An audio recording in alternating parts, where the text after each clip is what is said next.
Piaget é considerado, dentre os autores da psicologia, como um dos mais importantes. Ele já foi até chamado de Einstein da psicologia. Não é exagerado dizer que, digamos, que os dois maiores e mais importantes autores da psicologia são Freud, por um lado, e Piaget, por outro. A importância da obra do Piaget é decorrência de vários pontos. Primeiro, é a decorrência da influência desta obra durante o século XX inteiro, notadamente na psicologia da inteligência, sendo que o tema essencial do Piaget é a psicologia da inteligência.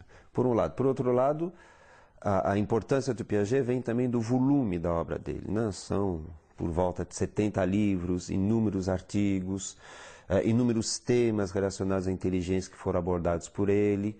Então também, digamos, o volume da obra de Piaget, a consistência da obra de Piaget também, digamos, faz com que ela seja extremamente importante. E, finalmente, eu diria que a obra de Piaget é essencial porque, sendo a inteligência um tema, digamos, que se reencontra em qualquer abordagem psicológica, e sendo a teoria dele muito consistente em relação a esse tema, acaba-se utilizando Piaget não apenas na perspectiva intrínseca da inteligência, mas também em outras, como afetividade, moral e, evidentemente, educação.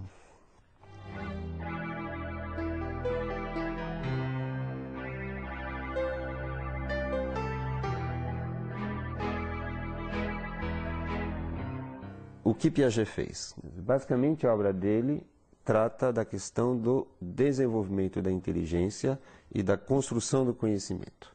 Inclusive, ele batizou a sua teoria de epistemologia genética. Por que epistemologia? Epistemologia é filosofia da ciência, ou seja, a parte que estuda o fenômeno da ciência, do conhecimento. E genética significa uma epistemologia da construção do conhecimento. Genética deve ser entendida não no sentido habitual de genética, cromossomos, mas de gênese, ou seja, de evolução. Então a obra dele chama-se Epistemologia Genética e visa responder a uma pergunta básica, que é a seguinte, como é que os homens constroem conhecimento, ou seja, como é que eles passam de um nível de conhecimento X para um nível de conhecimento X mais 1. Essa grande pergunta que Piaget tentou resolver durante toda a sua vida.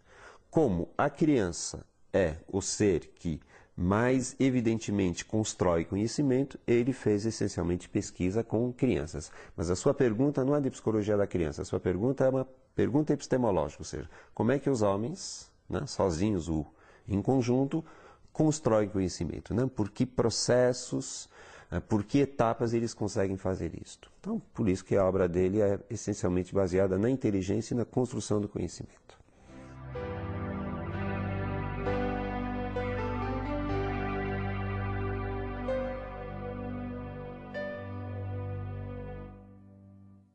Para Piaget, inteligência deve ser definida enquanto função e enquanto estrutura. Então, enquanto função, para Piaget, a inteligência é uma adaptação. Os processos da inteligência têm a finalidade do sujeito sobreviver, adaptar-se ao meio, modificar o meio para adaptar-se melhor a ele. Isso é a função da inteligência. E do ponto de vista estrutural da descrição da inteligência, na verdade, inteligência é uma organização. Ou seja, a inteligência é uma organização de processos que permitem, se a organização for complexa, um nível de conhecimento mais complexo, superior, e se for, evidentemente, um nível de organização menos complexa, um nível de conhecimento inferior. Então, a inteligência é uma organização. E o crescimento da inteligência não se dá tanto por, digamos, acúmulo de informações, mas, sobretudo, por uma reorganização dessa própria inteligência. Ou seja, crescer é reorganizar a própria inteligência para ter mais possibilidades de assimilação.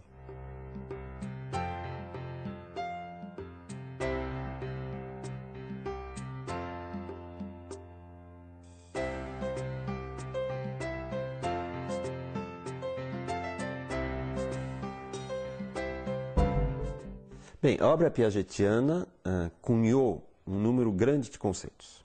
E, evidentemente, é bom a gente, digamos, explicitar alguns, que são centrais. Então, eu começaria pelo conceito de assimilação.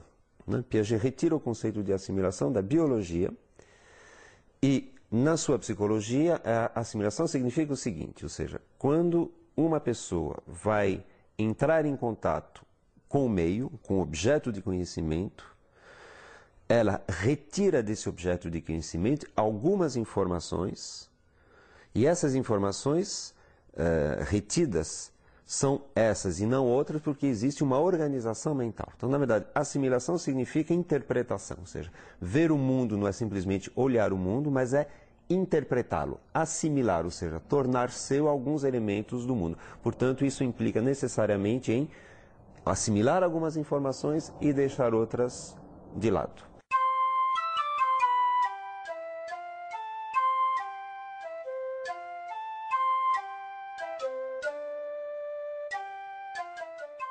Outro conceito central na obra de Piaget é o conceito de acomodação.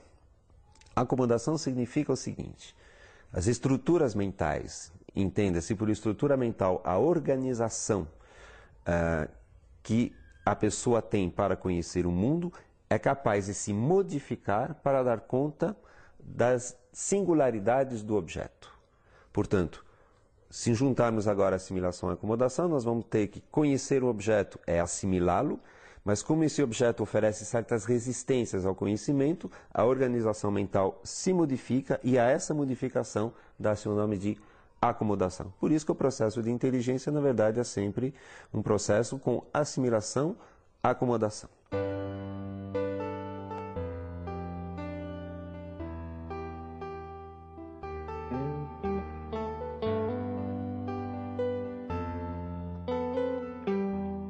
Equilibração vem, como seu nome indica, a ideia de equilíbrio, ou seja, o sujeito que entra em contato com um objeto novo pode ficar em conflito com esse objeto novo, no sentido de desequilibrado. Né? Na verdade, a equilibração serve aqui de metáfora. Né? Quer dizer, o objeto não se deixa conhecer facilmente, ele tem algumas coisas diferentes, singulares, então o sujeito fica em conflito, desequilibrado, digamos assim. Né? Para conhecer esse objeto, então, ele tem que acomodar-se a esse objeto, ou seja, modificar-se para dar conta desse objeto. E nesse processo é a busca, digamos, do equilíbrio. Né? Então, o equilíbrio, na verdade, é a estabilidade da organização mental que dá conta do conhecimento. Daí, inclusive, até o fato de o conceito de equilibração ser central se dá pelo fato do crescimento da inteligência, se dá por desequilíbrio, reequilibração, desequilíbrio, equilibração. É um processo dinâmico, né? O equilíbrio, por isso que, inclusive, Piaget gosta da palavra equilibração e não equilíbrio. Equilíbrio daria a impressão de algo estável. Né? Equilibração sugere, digamos, algo móvel e dinâmico.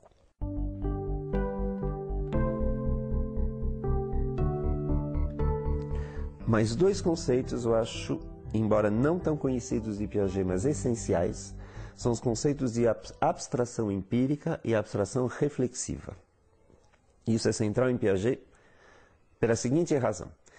Abstração empírica são as informações que eu retiro do meu objeto do conhecimento. Então, por exemplo, eu olho um quadro e abstraio desse quadro, ou desse pêndulo, ou dessa câmera, eu abstraio algumas informações. É uma abstração empírica, porque eu estou retirando informações do objeto do conhecimento. Porém, nesse processo de eu retirar informações do objeto de conhecimento, eu também posso pensar sobre a minha maneira de me relacionar com esse objeto de conhecimento, ou seja, com as ações que eu faço sobre esse objeto de conhecimento. A abstração reflexiva é justamente as informações que eu retiro não do objeto, mas da minha ação sobre o objeto. Então, por exemplo, se eu pego um livro e sopeso esse livro, comparo esse livro com um outro mais pesado, menos pesado, eu tenho uma abstração empírica que é o peso dos livros. Mas eu tenho uma abstração